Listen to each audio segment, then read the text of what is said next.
নমস্কাৰ সকলোকে স্বাগতম জনাইছোঁ মোৰ ইউটিউব চেনেললৈ।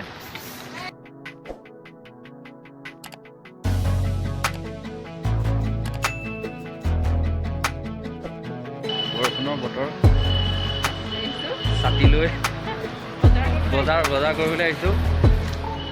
আজটোৰ আমাক কি বুলি ক'ম, মোৰ ঘৰটো গোলাঘাট হয়। গোলাঘাটত যেনেকৈ চক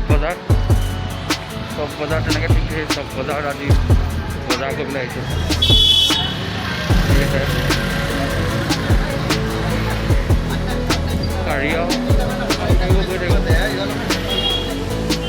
ব'লক অলপ বজাৰ কৰি আহোঁ, দেখুৱাই আহোঁ আপোনালোকক।